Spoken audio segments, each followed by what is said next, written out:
代の文化が交差する気球と奇難が織りなす街。皆さんをカッパドキアへご案内いたします。トルコカッパドキアへ行ってきた。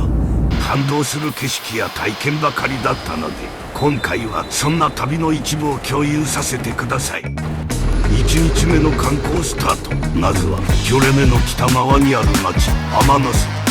古くから陶芸の町として知られ、今でも職人たちの手によって美しい器が生まれ続けている。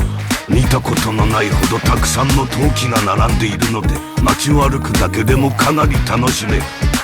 今のナザールボンジ、青い目玉が邪視から守ってくれるぞ。こんなに小さな器も全て手作業、本当にすごい。ここは外観がかなりユニークなお店。手の込んだ陶器がたくさんあったが、特に驚いたのがこのお部屋。キラキラに輝く陶器たち。蓄光性の塗料が塗ってあるため、光に当てるとさらに光るらしく見せてくれました。眩しすぎる。こちらは高級作品のとんでもない金額がするらしいけど、とても可愛くて物欲が刺激される空間です。リーズナブルで素敵なものもたくさん売っていました。なんと帰り際にはサービスでお店の男の子が陶芸を教えてくれました。本当に華麗な動きでスイスイと形を作っていてくれている。町に流れる川が赤土を運んできて、それがこの土地の伝統と結びついているそう。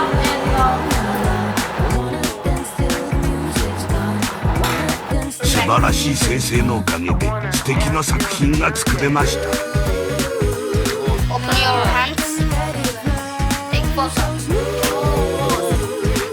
お隣のお店では職人さんが模様を描いているところを見せてくれた。こんなの簡単だと言っていたけど、ものすごく繊細な作業で煮入ってしまった。これが全て手作業とはどれほどの時間がかかるのであろうか。次は中心地ギョレメに戻って名物のツモケバブを食べに行く。バスのドアが開いたまま出発。これもトルコでは当たり前。トルコ料理は世界三大料理の一つと言われているが、本当に美味しくてびっくりした。待望のツモケバブ登場。器も本物の陶器。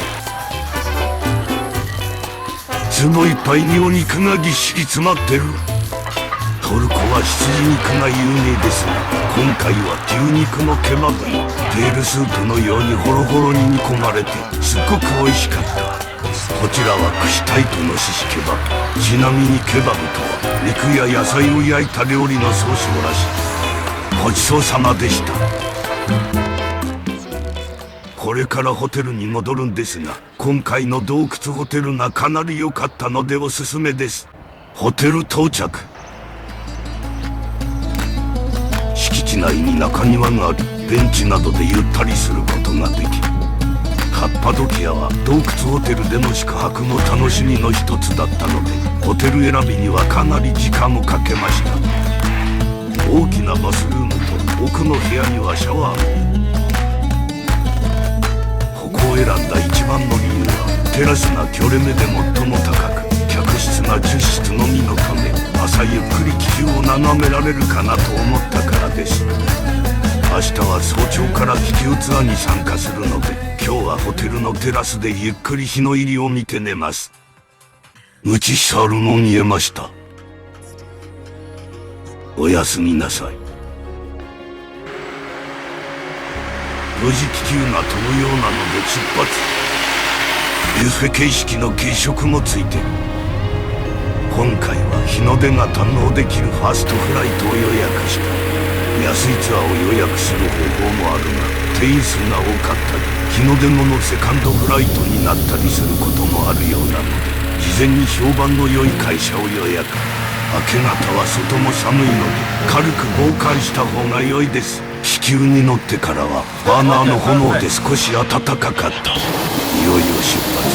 初気球にドキドキ。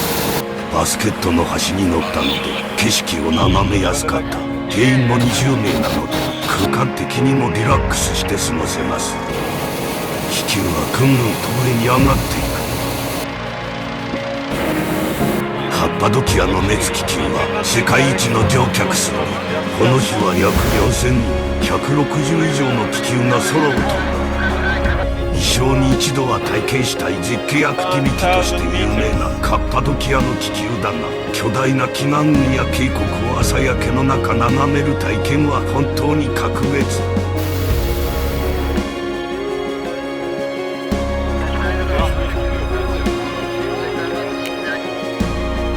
熱気球は地上からの眺めだけでも十分満足できそうだったので乗るかどうか迷っていたが、地上では味わえない圧巻の景色の連続だった。乗る決断をして本当に良かった。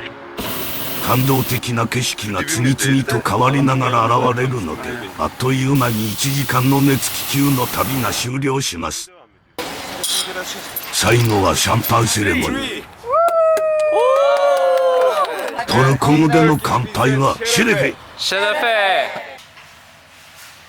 宿に戻り少し仮眠してからホテルで朝食。この後はウチサール観光へ。カッパドキアではツアーを利用するのが通常だが、今回は一切ツアーなしで自分たちの行きたいところにどんどん行く。バス停から10分ほど歩いてウチサール城へ。ウチサール城到着。ちなみにウチサールとはトルコ語で尖った砦という意味らしい。かつては1000人以上が住居し、防衛施設として使われていたそう。城と呼ばれているが、実際には何百もの部屋やトンネルがくり抜かれた巨大な洞窟要塞で、迷路のようなこの空間を歩くだけで当時の状況を想像し、冒険気分が味わえる。カッパドキア随一の高さを誇る岩山だが、頂上まで登ることもでき、奇岩群がよく見えるが、景色はまあまあだった。トルコでは 100% 絞りたてのオレンジジュースがいろいろな場所で売っている。作り置きではなく、その場で容器いっぱいになるまで絞ってくれる。本場のトルココーヒーを飲みに来た。入れるところを見ていたら体験させてくれた。砂が重く、想像よりも一定の速度で回すことが難しい。やはり熟練の技は違う。最後にカップに注いで出来上がり。いざ初トルココーヒー。あまり美味しくない。後から知ったことだが、トルココーヒーは砕いた豆が沈殿するまで時間がかかるので、少し待ってから飲むのが正しい方法だったようだ。ジョレネに戻って軽く観光します。街中には至る所に猫が歩いています。路地を見るだけで楽しむことができる。これから夕食に行くが、この日のお店が一番美味しかった。サービスのホットアップルティーはほぼリンゴジュースで美味しい。トルコではお通しのような形で最初にソースとパンがついてくることが多い。美味しいのでついつい食べ過ぎてしまうが、満腹にならないようにしなければならない。店員さんおすすめのペティサラは美味しすぎてトルコが世界三大料理と言われるゆえもまざまざと体感させられた。酸味が強めのヨーグルトが食欲を増進させ一瞬で平らげた。こちらも店員さんおすすめのチーズがけマッシュルーム。トルコは乳製品のレベルが本当に高い。ごちそうさまでした。今日の夕日は有名なサンセットポイントのローズバレー。目的地から30分ほど離れたところで降ろされた。軽くハイキングしながら向かうことになりました。30分ほど見たこともないような景色の中歩くと、ローズバレーを見渡せるところにたどり着いた。皆が夕日を楽しみに集まってきている。こ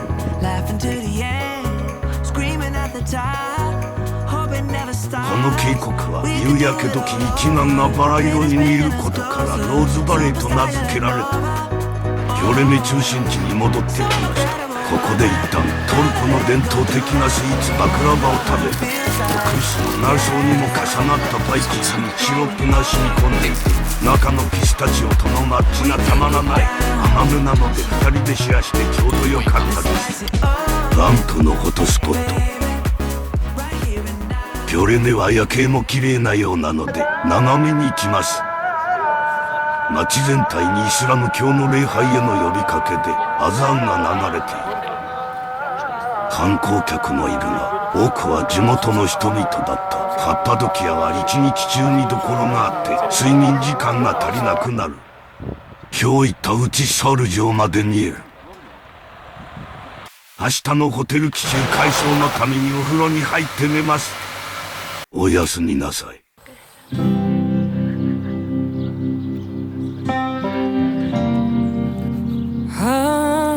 今日も早起きしてホテルのテラスから気球を眺めます。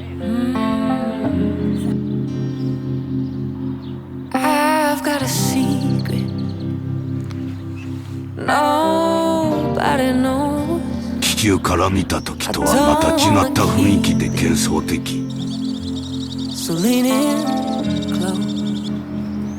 気球の運航可否は天気次第だけど2日連続で見ることができてよかった。今回このホテルを選んだのは洞窟ホテルということと、この絶景を落ち着いて見ることができるから。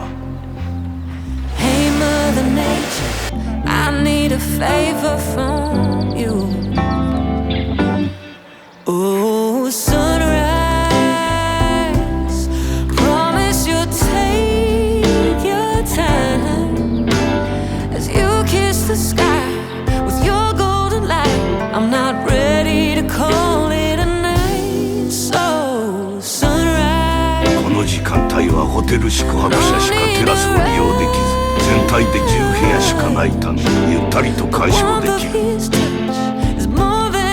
本当にいつまでも見ていたい景色だった。ホテルで朝食をとり、世界遺産キナヌンで知られるパシャバーに向かう。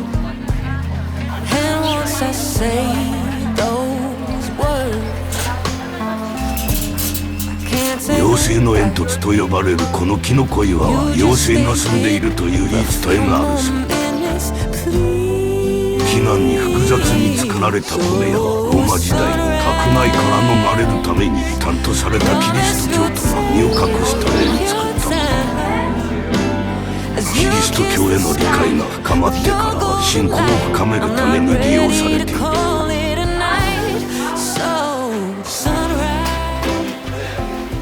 お土産も売っているが観光地価格。交渉してあまり下がらなかったので買わなかった。ピョレネに戻ってランチしに行きます。雰囲気がよくローカルの人にも人気なお店であるが、昼は空いていて店内一人決め。店員さんおすすめのサクタバを注文。ご飯に対してお肉の比率が多かったが、タコライスをより肉々しくした感じでとても美味しかった。本場のトルココーヒーの入れ方を学びに行く。ユネスコ無形文化遺産に登録されているトルココーヒー。その歴史は長く、作法や伝統は今も守られている。砂糖は飲む直前ではなく事前に入れ、水を入れて煮立たせる。泡立ちが最も重要視され、適切な作法で入れたトルココーヒーは非常に細かく、また口当たりの良い泡が立つ。トルココーヒーの歴史と作法を冗談を交えながら楽しく体験することができた。サンセット乗馬体験に向かう。乗馬体験といっても柵の中を歩くのではなく、奇岩の険しい道のりを割と自由に歩くことができる。すぐ横には崖といった険しい道を進んでいく。言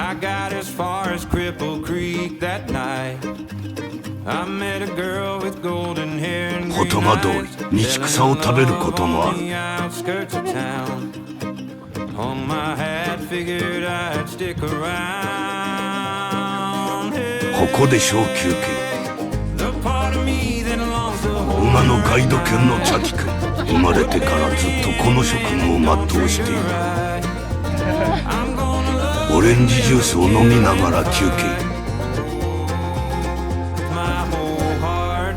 至る所に隠れキリシタンが作った岩の教会が存在している。サンセットまでの時間調整として休憩した場所だったが、絶景を落ち着いて見ることができてよかった。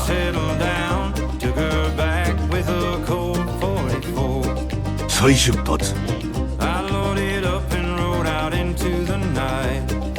サンセットがよく見える場所へ。カッパドキアは気球のアクティビティが有名だが、実は同じぐらい感動できるのがこのサンセット乗馬体験。絶景と夕日を横目に贅沢な時間を過ごす。本当に貴重な体験ができた。キョレネのお土産屋さんを散策。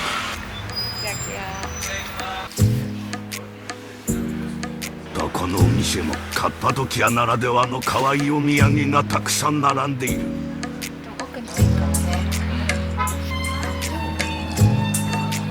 トルコの名物料理マンティを食べに行く。初日に食べたツモケバブの美味しさが忘れられず、ここでも注文。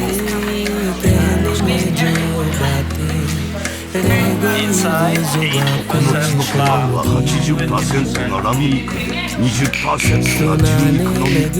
3時間以上かけて煮込まれている。ラムも美味しかったが、初日のツモケバブの美味しさには勝てなかった。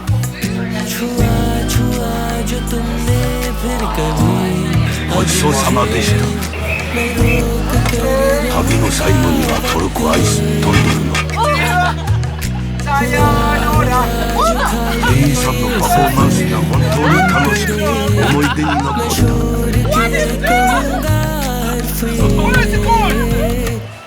अब तू ही किनारे लगती है शाम अब